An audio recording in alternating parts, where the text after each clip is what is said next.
হত্যা না, বিভিন্ন হত্যাকারীরা তাদের একটা পালিয়ে যাবার অভয় আশ্রম ছিল, আশ্রয় কেন্দ্র আশ্রয় কেন্দ্র। মানুষ বলতো ভারত, আমরাও বলতাম তাই না, যে বাংলাদেশ থেকে একটা দুর্ঘটনা ঘটিয়ে করে ভারতের থেকে যে তাকে গ্রেফতার করা হলো, ওসমান হাদি হত্যার আসামি ফয়সাল, মনে হয় খুব তার নাম, ফয়সাল, তাহলে কি সন্ত্রাসীরা একটা বার্তা পেল না যে আসলে আশ্রয় কেন্দ্রগুলো একে একে ভেঙে যাচ্ছে? বাংলাদেশে থাকলে তো বাংলাদেশের পুলিশ প্রশাসন, ডিবি, গোয়েন্দা বাহিনী তাকে তখন বলা হয়েছিল ভারতে পালিয়ে। এখন ভারত তাৎক্ষণিকভাবে বলেছে যে আমাদের এখানে নেই। আমরা হলেও তাই বলতাম, আমরা খুঁজে পেলে, তাই না? প্রথমেই তো র স্টেটমেন্ট এগুলোই তো হয়। আপনি যখন অফিসিয়ালি বলবেন, নানান অনুসন্ধান চালিয়ে তারপরে তো বলবেন, কিন্তু আলটিমেটলি আমি যেটা বলতে চাচ্ছি, ভারত থেকে ধরা পড়েছে তারা বনগা এলাকা। তাইলে আমাদের দেশে যে সমস্ত সন্ত্রাসীরা এখন ওত পেতে বসে আছে, যে বিভিন্ন সন্ত্রাসী কার্যক্রম করে টুপ করে ভারতে চলে যাব, এখানে গেলেও যে আশ্রয় পাওয়া যাবে না, তার একটা মেসেজ এটা হচ্ছে। এবং এটা যদি সাস্টেইন করে এই মেসেজ, যেমন ওসমান হাদি হত্যার আসামিকে ভারত থেকে গ্রেপ্তার করা হচ্ছে এবং এটা আমরা জানতে পারি। এখন আমরা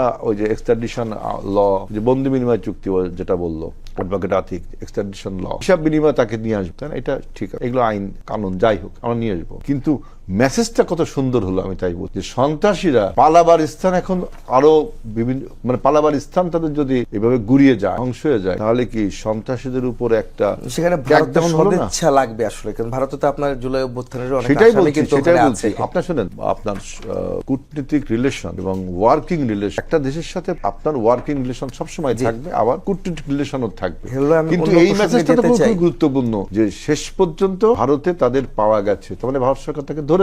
তো এখন আবার এরকম যদি সদিচ্ছাগুলো থাকে যে বাংলাদেশ থেকে কোনো সন্ত্রাসী পালিয়ে তাদের ওখানে যেতে পারবে না, আশ্রয় পাবে না, তাহলে কি হচ্ছে, সন্ত্রাসীরা একটু ভয় পেয়ে আসবে, অনেক কমে আসবে। এই মেসেজটাকে যেন আমরা ইনক্রিজ করতে